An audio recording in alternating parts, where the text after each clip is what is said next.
Soy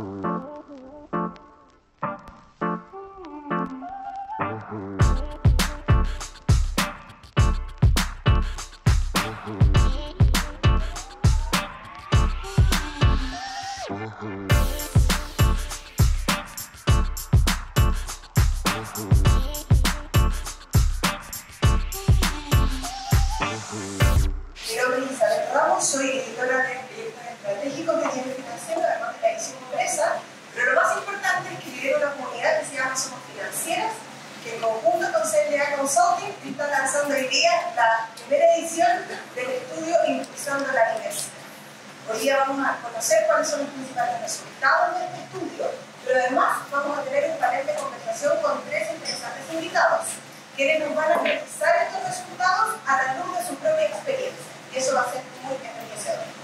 Entonces, para comenzar, los voy a dejar con Paula Tigari, que es socia de Consulting Chile, es experta en temas de diversidad e inclusión, tiene una amplia experiencia en procesos de transformación organizacional y como coach de alta dirección en el trabajo con comités ejecutivos. Además, es directora del programa Promoción a Chile, en alianza con la Universidad Adolfo Ibáñez, busca agilizar la llegada de mujeres a la alta dirección de las organizaciones. Bienvenida, Paula, y muy buenos días. Muchas gracias, Elsa. Lo primero que quiero compartir con ustedes es el modelo teórico para que tengamos una comprensión desde dónde vamos a estar mirando su estudio. ¿Y qué entendemos por inclusión de la diversidad? Vamos a entender el lograr un espacio de trabajo donde las personas se sientan involucradas, respetadas, valoradas para poder aportar su máximo potencial considerando sus ideas, antecedentes y perspectivas. Y esto es clave, ¿verdad? O sea, ¿cómo logramos que las organizaciones logren que sus personas se puedan desplegar a nivel? Y a eso es lo que vamos a ir llamando cómo se logra esa inclusión de la diversidad. Nos vamos a salir un poquito de la ley de inclusión y vamos a entrar al desafío de la inclusión, de lograr que las personas se logren desplegar en sus diversidades. Y entonces vamos a tener una distinción aquí, la diversidad, no hay mucho que hacer con ella, la diversidad existe, las personas nacemos distintas, nacemos en distintos lugares, nacemos con distintos géneros, nacemos con distintas etnias, etc., ¿verdad? Entonces aquello está, es parte de. Pero no por eso una organización logra que la diversidad agregue valor.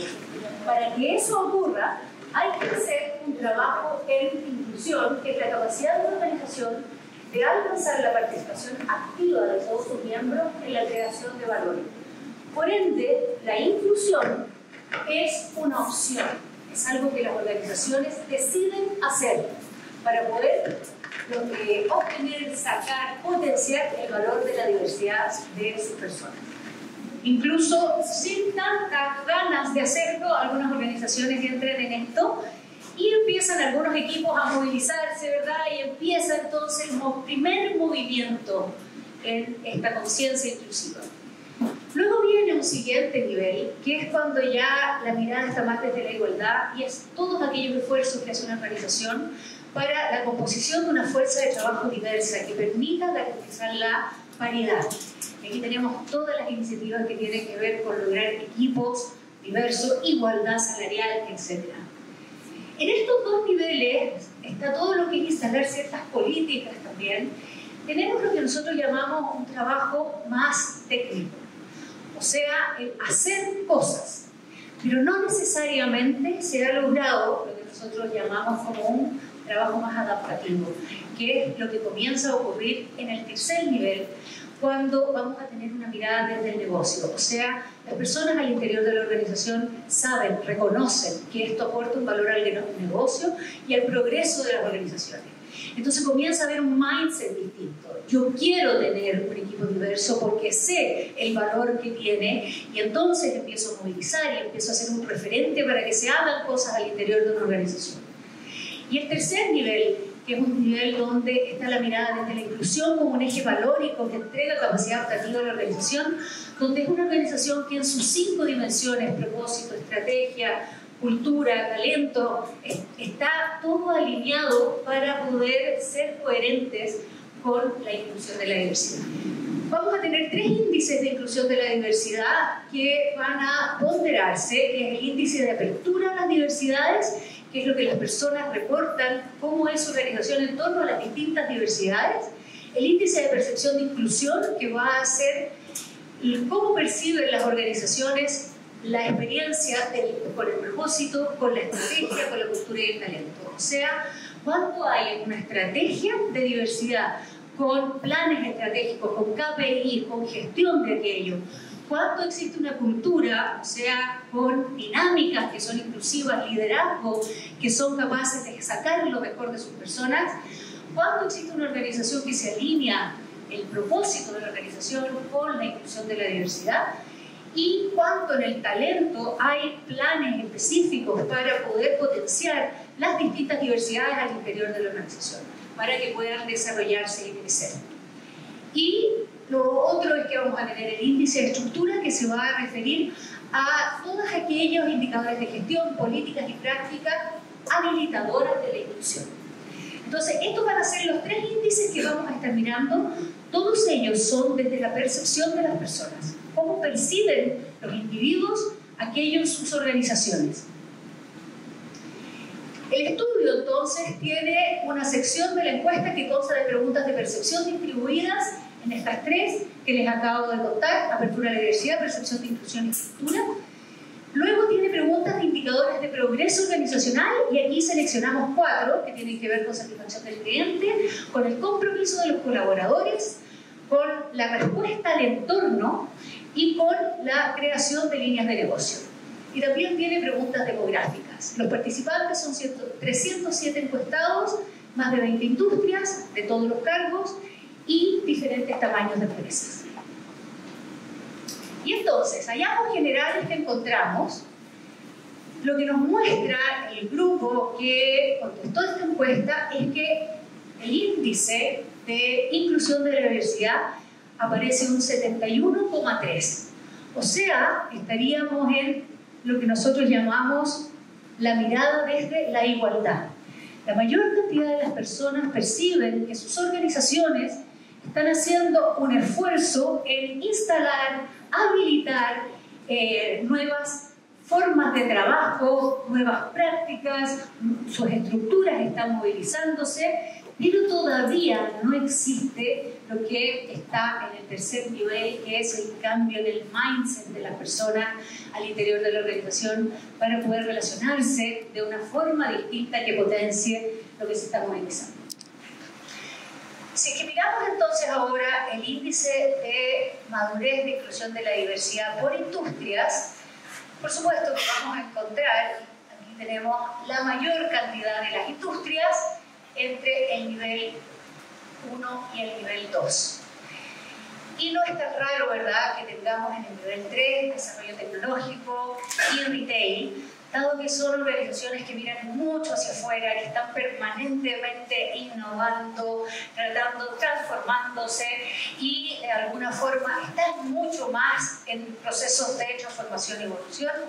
Y tenemos la minería, la energía, la construcción inmobiliaria, la banca, industrias que son bastante masculinizadas, que están haciendo un esfuerzo importante por lograr cambios, pero que si uno va a la experiencia que esas personas están teniendo, todavía queda mucho por hacer en torno a lo que se está movilizando.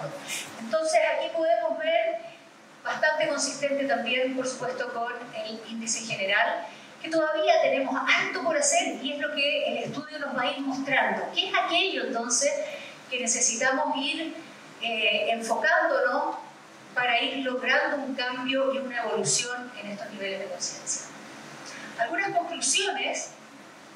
La primera es que la inclusión de la diversidad influye positivamente en el progreso de las organizaciones. Y si miramos estas 4 dimensiones, líneas de negocio, usuario cliente final, ambiente, compromiso del colaborador y el mejor abordaje a los desafíos del entorno, vamos a ver como resultados de índice, según estos indicadores de progreso, que todas aquellas personas que contestaron que sus organizaciones sí habían tenido un cambio, un impacto en cualquiera de estas 4 líneas, son todas aquellas organizaciones que también sus personas perciben que tienen un índice más alto en diversidad e inclusión. ¿Ya? Tienen un 75%, un 80%, un 80% y un 80% en cada uno de ellos. Y aquellos que dicen o reportan que no ha habido impacto en alguna de estas 4 variables, tienen indicadores más bajos en el índice. Y esto nos va mostrando entonces que las personas perciben impacto en esto cuando también además perciben que hay un indicador más alto en diversidad e inclusión. Sin embargo, cuando se les pregunta específicamente a estas personas acerca del valor de la inclusión de diversidad en el negocio, hay un alto porcentaje de personas que perciben, un 40% que dice que no ve que su organización entienda la diversidad como algo que agrega valor al negocio. ¿Ya? Entonces aquí podríamos decir, wow, pese a que si les preguntan sobre las líneas, sobre los 4 indicadores, si ven un cambio, al momento de preguntarles específicamente por el valor en el negocio, si la organización lo ve, tenemos harto por hacer, dado que un 40% todavía no percibe aquello. Y entonces, ¿qué es lo que podrá estar pasando? Y creemos que aquí hay algo que nos puede ayudar a medir y aparece que aún queda camino por recorrer en la medición y la gestión. Y si entramos a los indicadores de estructura, que son los que están más bajitos, y vamos mirando estas 3 tortas, podemos ir viendo que las personas perciben que la organización habilita espacios y herramientas de trabajo que facilitan que todas las personas de la organización se desenvuelvan en igualdad de condiciones en un 76%. Si que avanzamos al siguiente indicador que tiene que ver con políticas, prácticas y normas que aportan a la integración de la diversidad, ya disminuye un poquito, disminuye un 69%. Y si es que llegamos a esta organización, existe información e indicadores para gestionar la integración de la diversidad, aumenta aún más, ¿verdad?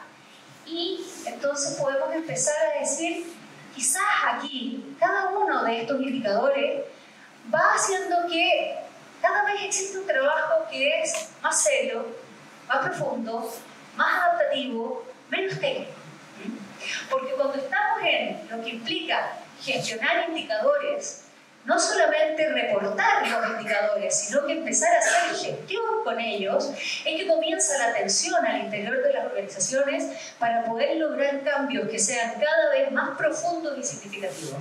Entonces esto quizás nos puede ir mostrando cómo las personas perciben que cuando el compromiso tiene que ser más profundo, se sale de aquello que implica habilitar estructuras, políticas, entonces comienza a haber una mayor distancia.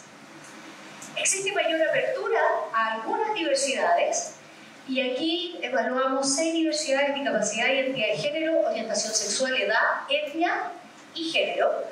Y vimos que la mayor disposición a trabajar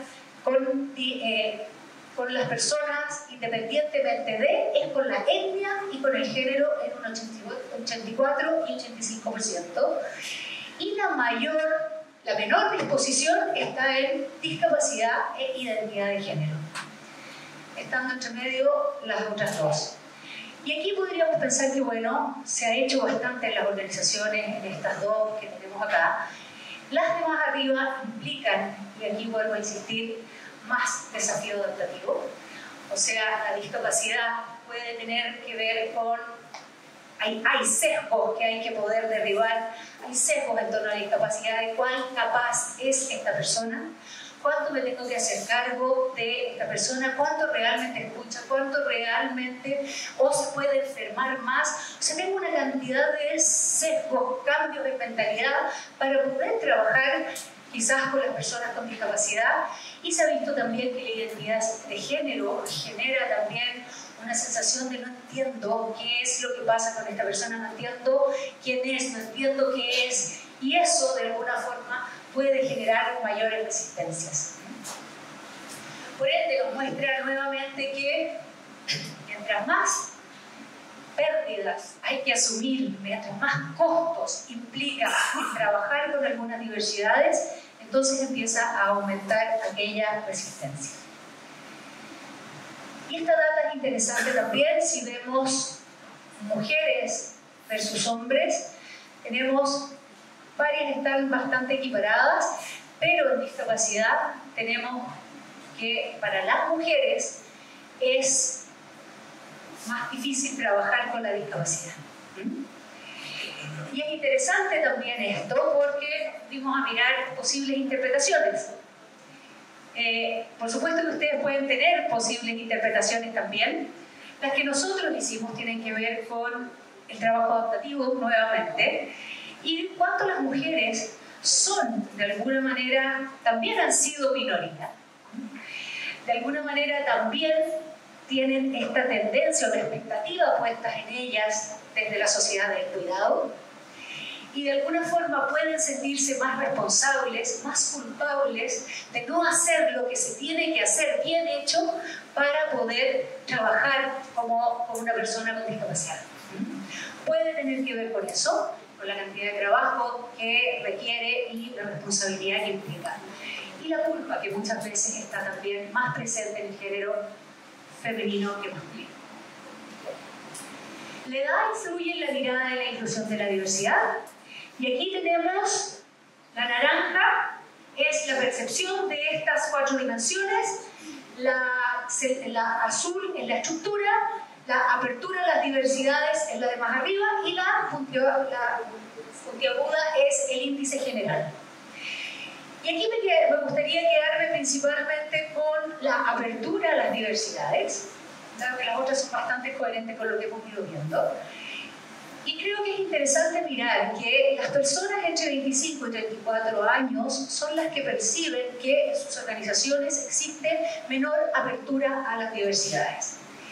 Y las personas mayores de 65 son las que perciben que existe mayor apertura a las diversidades en un porcentaje bastante interesante, 91%, es el porcentaje más alto que tenemos. Posibles interpretaciones también de esto tienen que ver con la cantidad de distinciones que tiene la gente joven respecto de la diversidad y la ceguera cognitiva que puede tener la gente mayor frente a la diversidad.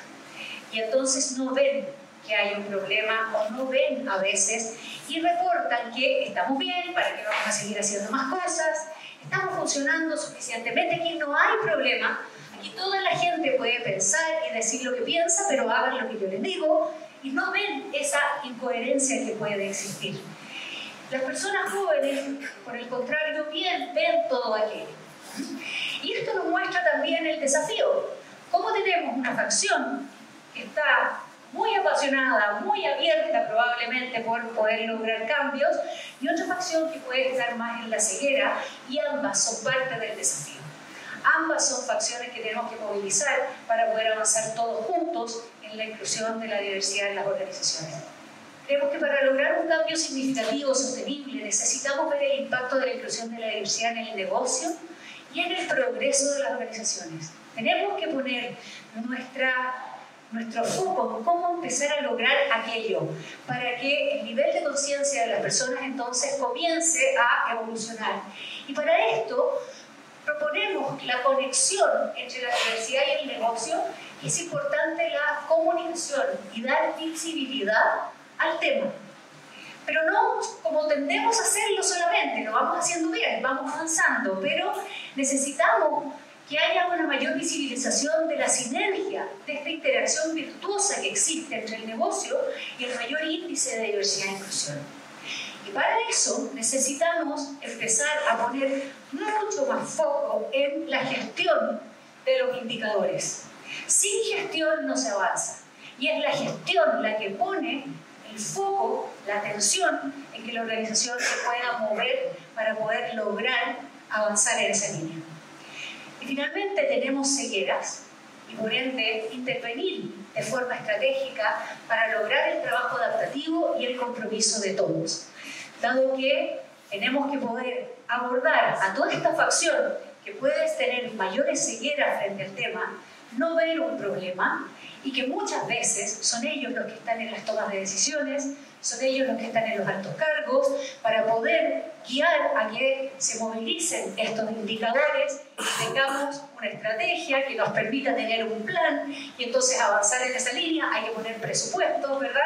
Hasta que esa facción no pueda ver el valor en el negocio, quizás no se va a poder movilizar, porque lo ven como las feminazis, las feministas, o etcétera, ¿verdad? O que estamos en el mundo cambió, yo no entiendo este mundo. Entonces hay mucho que poder hacer ahí en relación con esas cegueras, como también bajar un poquito la pasión que puedan tener los más jóvenes, que a veces hace que sean poco inclusivos también, de poder entender que estamos en un cambio que es complejo, un cambio que nos involucra a todos.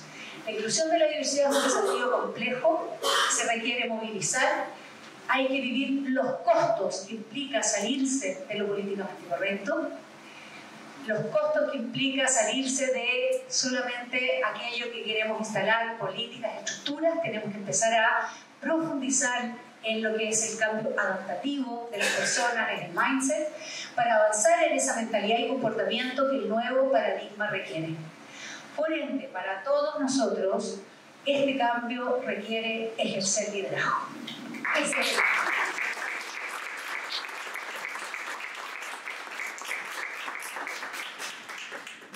Está con nosotros esta mañana María Loreto Ferrari. Ella es rectora del Instituto Profesional AIEP. Bienvenida, Loreto. Loreto es la primera mujer rectora de AIEP en sus 56 años de historia. Es ingeniera civil mecánica de la Universidad Santa María y máster en dirección financiera de la Universidad Adolfo Ibáñez. Además, tiene más de 20 años de experiencia en instituciones de educación superior. Le damos una aplauso.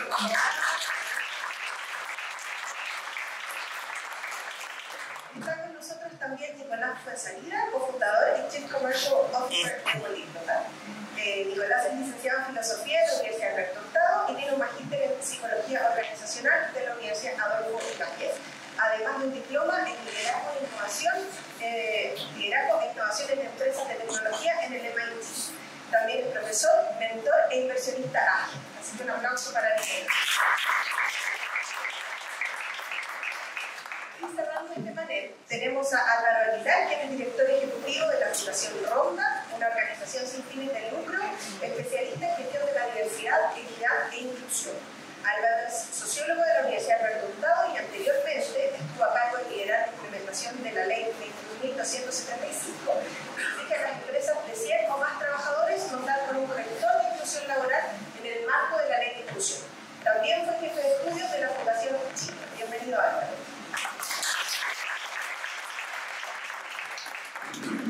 Bueno, bienvenidos. Resultado muy interesante y efectivamente la idea es que vamos a tener una conversación y vamos a ir intercalando preguntas a ustedes, preguntas que puedan hacer el público, porque imagino que muchos tienen varias preguntas de estos resultados. Resultados interesantes que van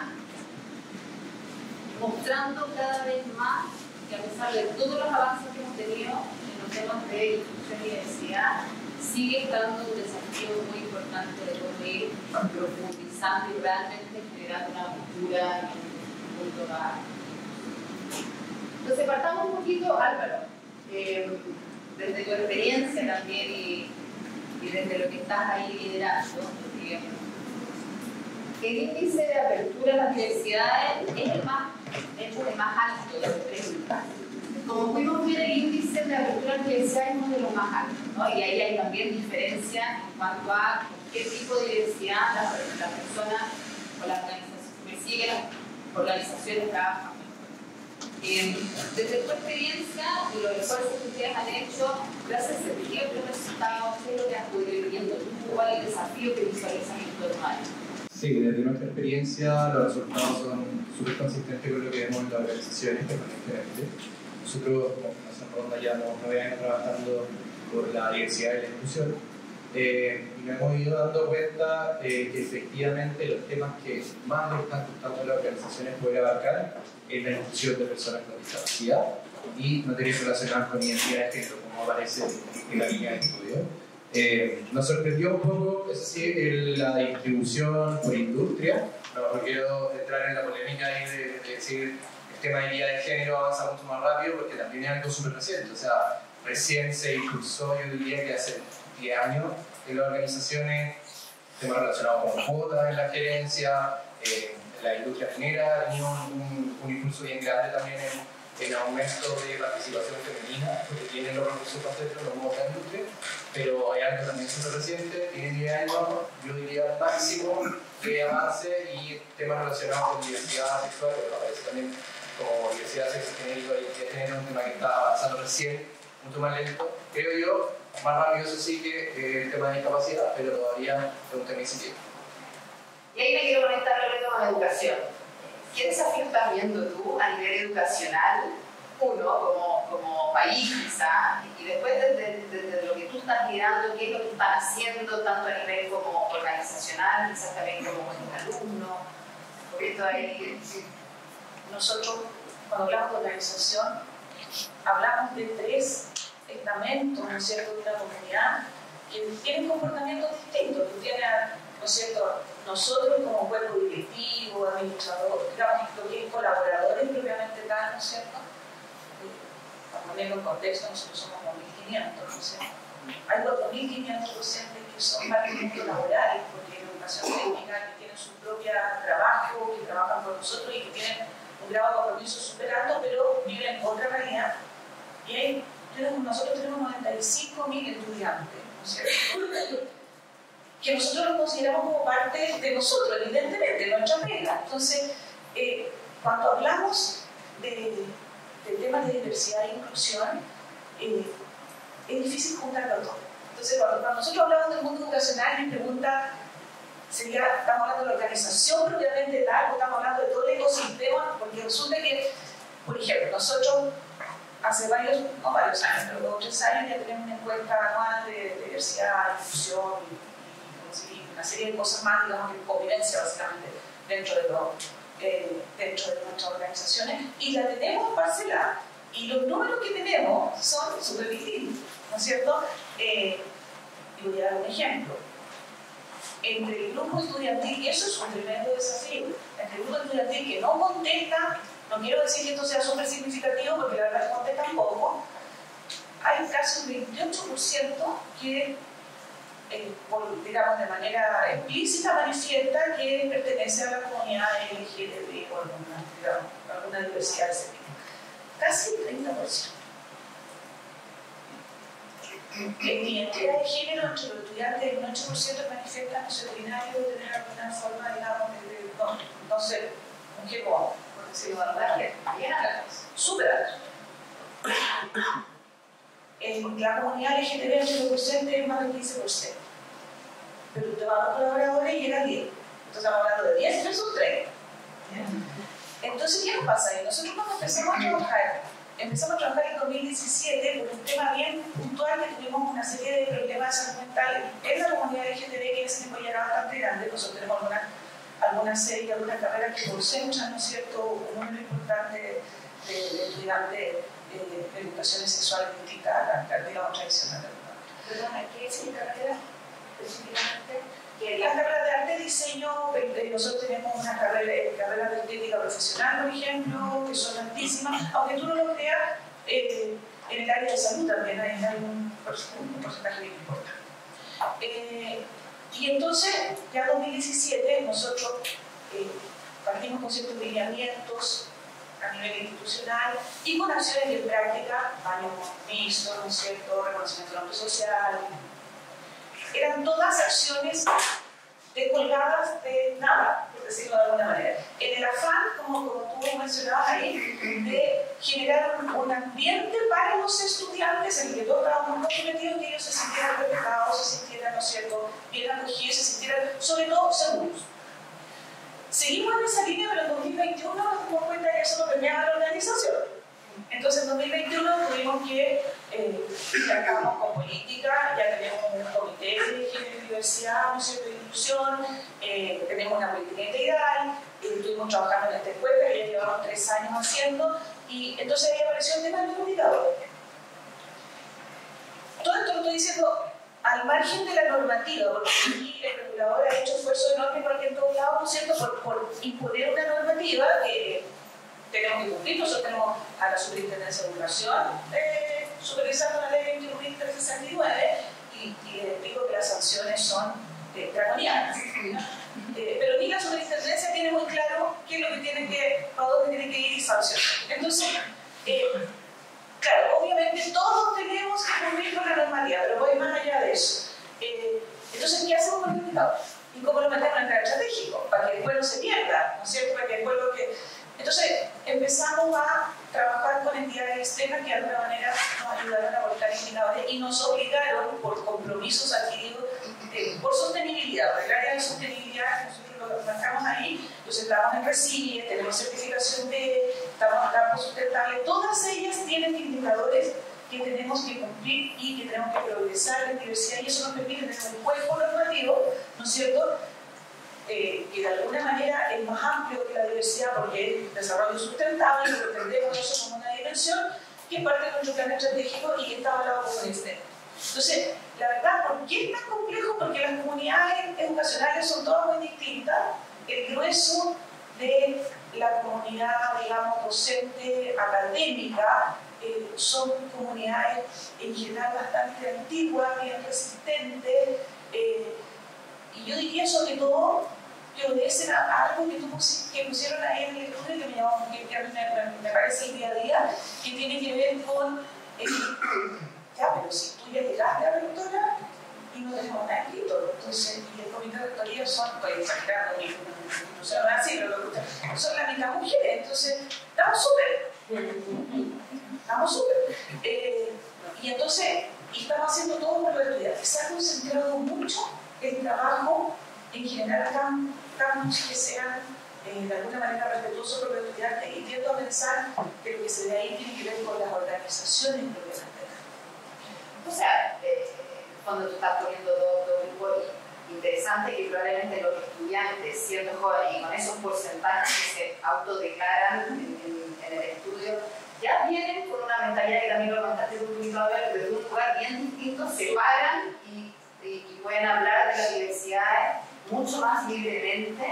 Y entiendo que los esfuerzos con esa comunidad es más bien como generar espacios para que y el desafío más a nivel organizacional, que responde muy bien a las edades, responde muy bien a otros sectores. Muy consistente. Muy consistente.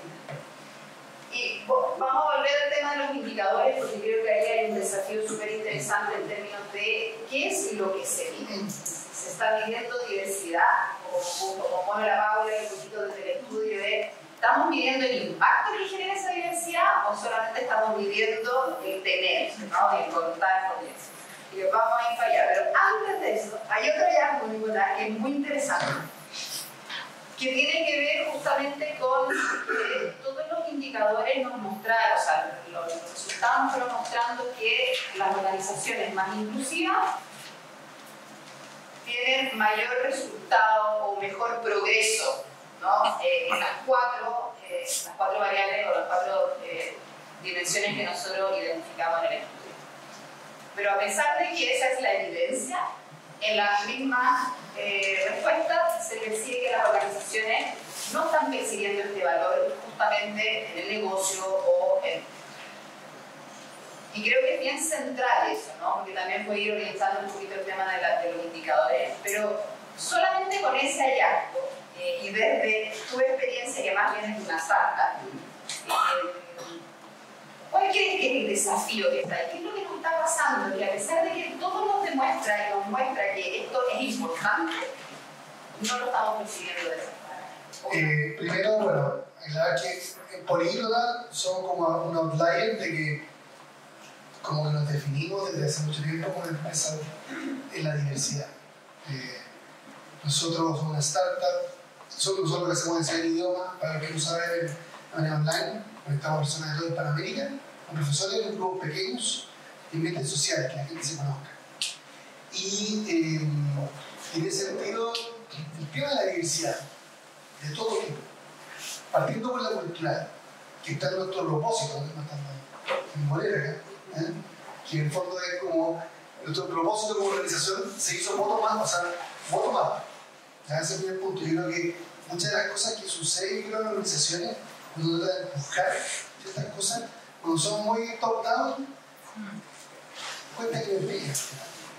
Nosotros lo que hicimos fue hacer un trabajo con todo nuestro equipo. Nosotros somos una startup, no tampoco somos como 100 personas de 12 países diferentes. Tenemos como 8 o 9 denominaciones religiosas diferentes. Tenemos una gran diversidad sexual. No tenemos claro los nombres de eso, ¿no? Porque no me importa tanto. Esa es la verdad. Yo creo que las leyes y Kafka, que al final uno debe estar libre de la ley. Yo creo que uno debería ser libre de la ley, no para romperla, sino para cumplirla. Estas cosas y otras cosas que deben darse de manera natural. Nosotros no tenemos idea de cuántos son, digamos, de otras comunidades que tenemos, porque no es un tema. Entonces, se me perdió la pregunta. ¿Por qué la organización les cuesta tanto conectar que la producción de diversidad general es la planta de negocio? Cuando los datos no más sí, los datos, de qué manera. Entonces, hay muchos estudios que lo muestran, aquí seguimos en una parte de estudios que muestran hace años. Sí, 25% más de rentabilidad, las empresas que son más diversas. Y yo lo pongo desde dos perspectivas. Uno, perspectiva como de la innovación. La innovación requiere diversidad de pensamiento. La divergencia. La divergencia de pensamiento. Y lo que se llama pensamiento lateral, que es esta manera de que yo no me acerco a un problema de frente, sino lateralmente. Como voy por un camino diferente al usual, yo no puedo pretender que eso sea fácil si yo tengo solo una manera de pensar.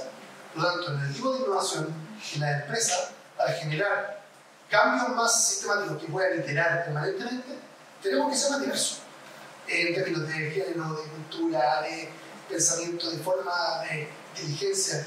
Entonces, nosotros que somos una startup que tenemos la capacidad, que en lo general, de iterar y pivotar más rápidamente, esa característica de la diversidad nos ayuda mucho a pensar de diferentes maneras y buscar las soluciones más rápidas. Entonces, en eso, como el mercado está tan cambiante, es una virtud poder pensar diferente. Y en segundo lugar, creo que claro, al final, justamente cuando uno, vuelvo a la primera parte de lo que decía, cuando uno impone una estructura desde arriba, o le pone demasiada forma a algo que no tiene fondo, cuesta que la gente como que no se lo cree. Entonces, cuando me dicen que yo tengo que ser más verde, pero no, a mí no me hace sentido, es diferente. En cambio, los niños, los niños se encuentran tiro que son de reciclaje verde, pero automático. Entonces, creo que al final, más que buscar la regla o ver cómo la gente lo percibe, hay que facilitar los espacios para que tengan sentido este tipo de cosas a las personas. Y eso permite que todo lo vea. Hola, mi nombre es María José Martaví y yo tengo una startup que desarrolla inteligencia artificial para mitigar sesgos de la comunicación.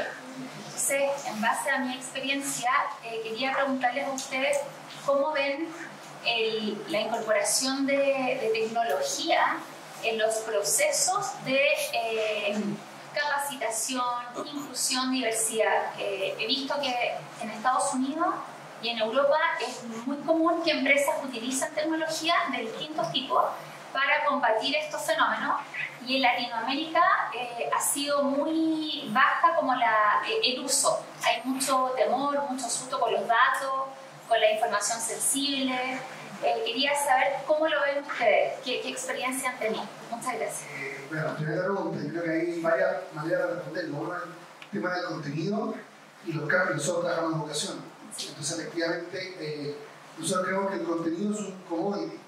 El final está lleno de contenido. El software, lo importante es cambiar las herramientas, las habilidades y la actitud de la persona. Entonces, para llegar a eso, necesitamos mejores herramientas pedagógicas, por así decirlo. Como, digamos, que las personas realmente integren nuevos conocimientos. Y la tecnología es solo una herramienta, solo una capa de eso. Para esta tecnología que está detrás. Y ahí es importante, como, claro, no tenerle miedo al uso de la tecnología, es un nuevo recurso. Lo voy a dejar ahí, o sea, obvio, pero en la segunda capa, esto es el tema de inteligencia artificial, un tema que a veces pasamos de largo, porque hoy día es una herramienta muy útil, yo lo ocupo todos los días, ¿no? Que hoy día la capacidad de análisis, de encontrar información, de sacar los índices, de mirar las cosas de diferentes maneras, es súper notable. Entonces, una cosa es el uso de esa tecnología y otra cosa es que tenemos que tener ojo, porque al final, por mucho que lo ocupemos, nos podemos autoconvencer de que esta nueva inteligencia dice lo mismo que dice el profesor, porque por supuesto es hijo nuestro. Entonces hay que tener ojo ahí con la profecía autocumplida. Cuando eres un profesional y pierdes el trabajo a tus 50, 55 años en un espacio vacío, cuando estás lleno de posibilidades de aportar, lleno de experiencia, y esa diversidad no está siendo valorada. Entonces tenemos ahí toda una pega que hacer a nivel de movilizar este tema, visibilizarlo, porque no está visibilizado. Tú has puesto el tema, o sea, no está visibilizado. ¿Cómo empezamos a escribir con el periodista, escribir en unos temas? ¿Cómo empezamos a mostrar el valor que las personas en ese grupo etario aportan? Porque es bien jodido tener esa edad y quedarte sin pega y sentir que no tienes posibilidades cuando te sientes tan joven.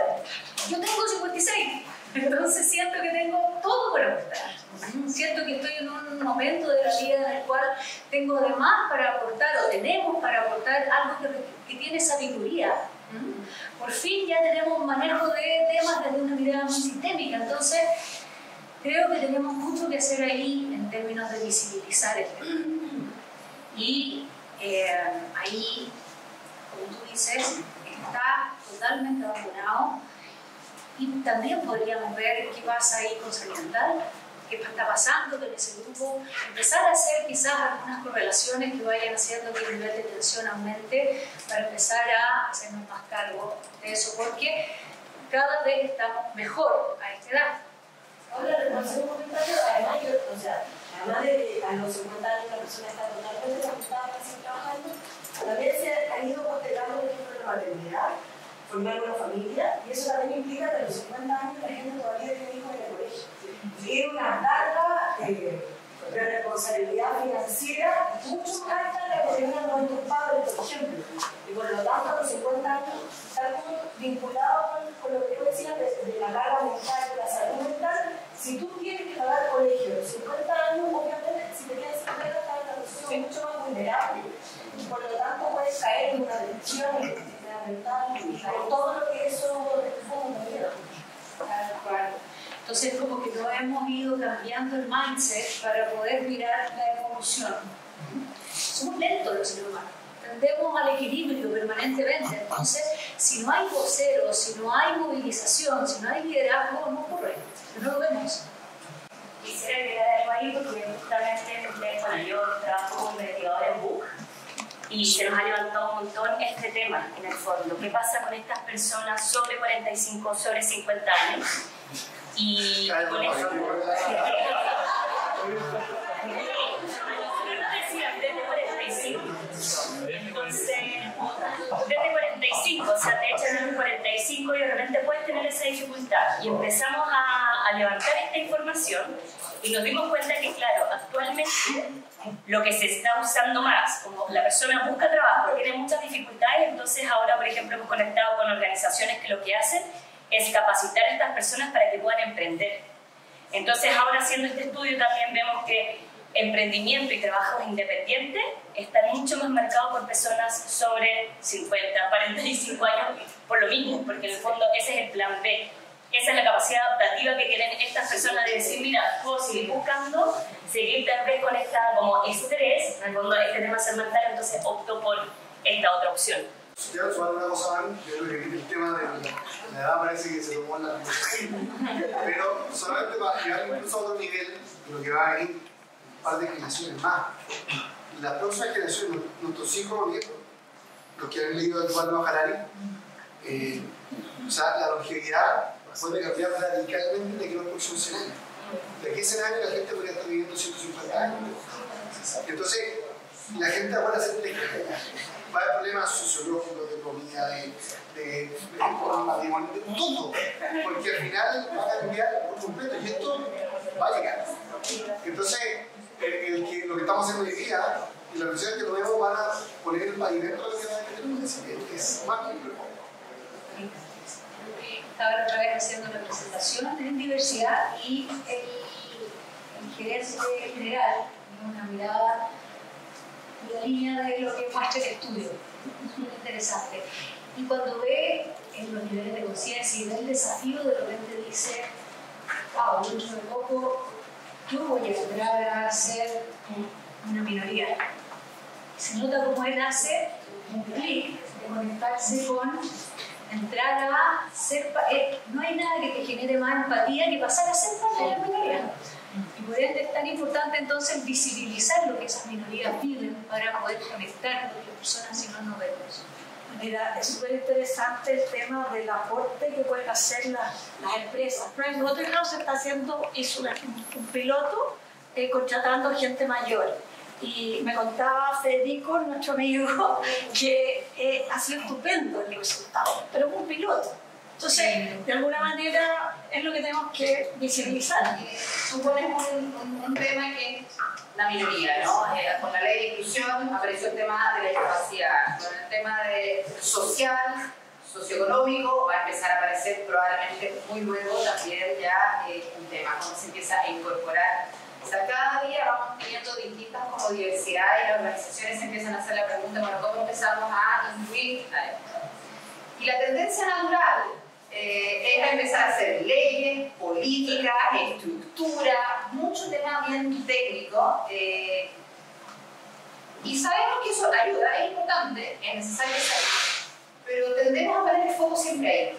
Y nos salimos un poco y dejamos de lado esta otra rapina de la cebolla que es un poco más profunda y que es realmente cómo esa diversidad se empieza a ser incluida, valorada.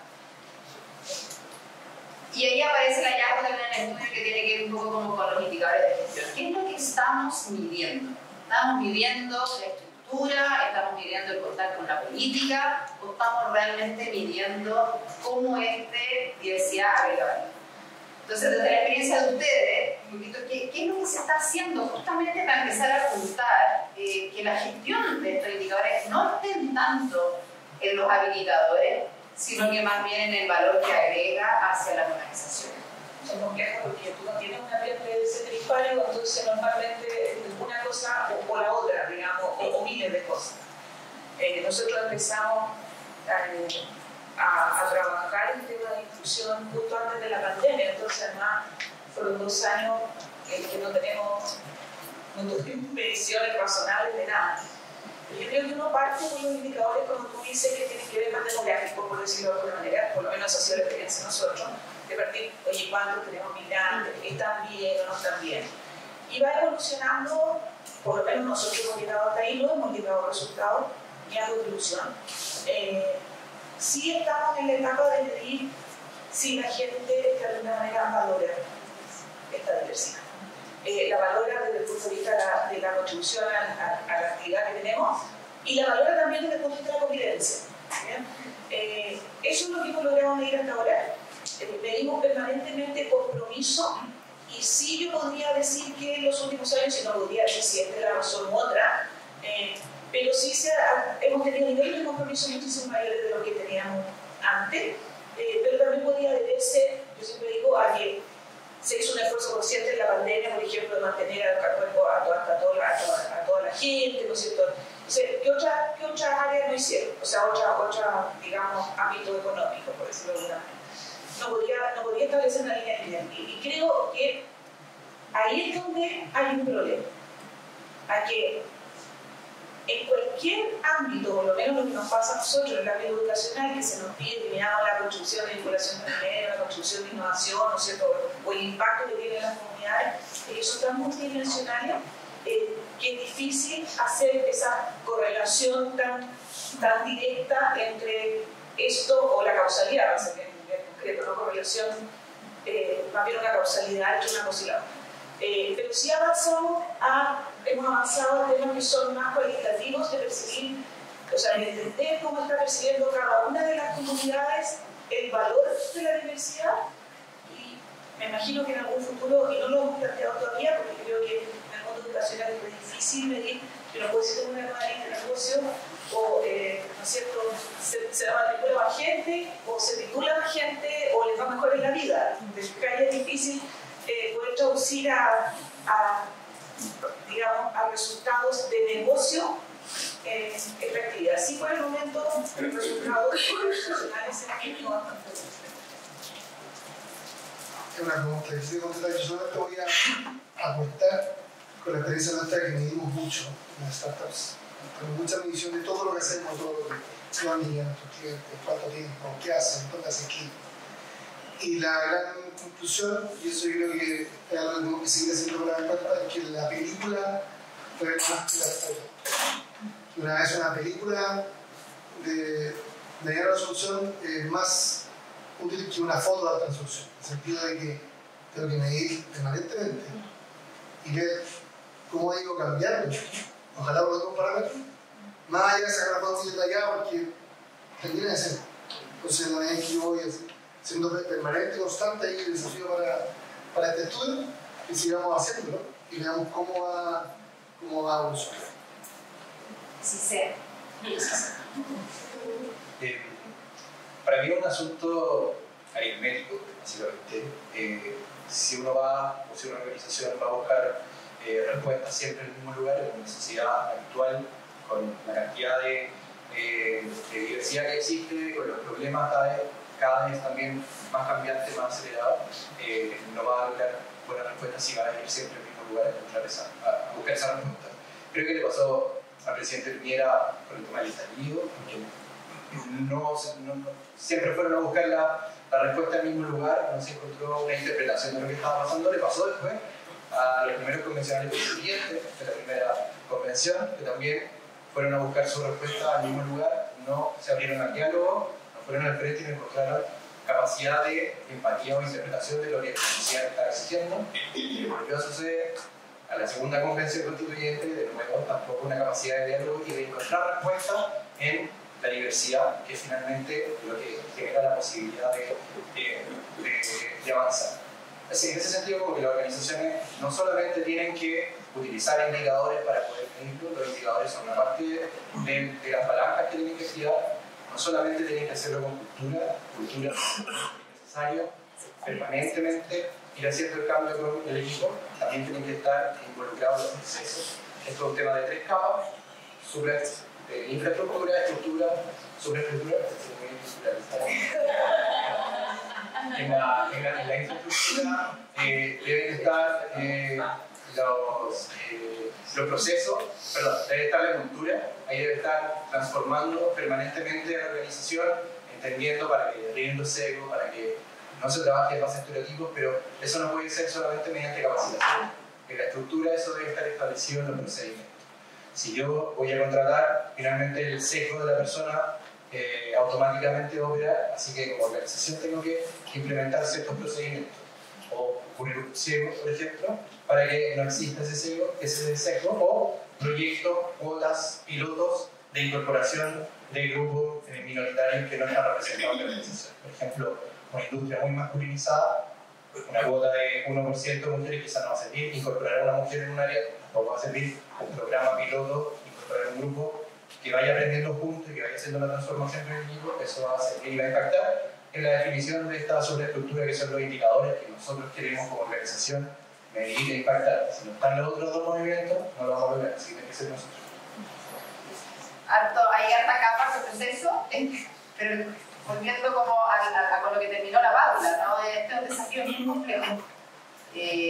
Todos los que estamos aquí probablemente tenemos mucha experiencia en estos temas y sabemos que no es fácil movilizarnos, pero ahí el ejercicio de liderazgo es importante. Hay temas de algunas partes de estas estructuras que ponías tú son más fáciles, es cosa de tener recursos y tener la alimentación, tener el baño, etc. Y hay otros que empiezan a ser cada vez más complejos, ¿no? Entonces, cómo todos nosotros vamos aportando a que este desafío de ir haciendo una cultura, una organización, una sociedad cada vez más inclusiva, es de todo. Entonces el esfuerzo y estos espacios también van buscando ir compartiendo, ir generando conversaciones, ir generando redes, porque para que este mundo sea más inclusivo necesitamos el esfuerzo de todos nosotros. O sea, no puede ser cada uno por su lado, sino que más bien cómo vamos juntando para poder avanzar. Muchas gracias a todos. Cada uno de ustedes tiene un rol importante en sus organizaciones, tiene una motivación importante, esto está en su ADN probablemente ya, pero necesitamos que no solamente les importe, sino que también lo movilicen. Así que muchas gracias al equipo, también sentado.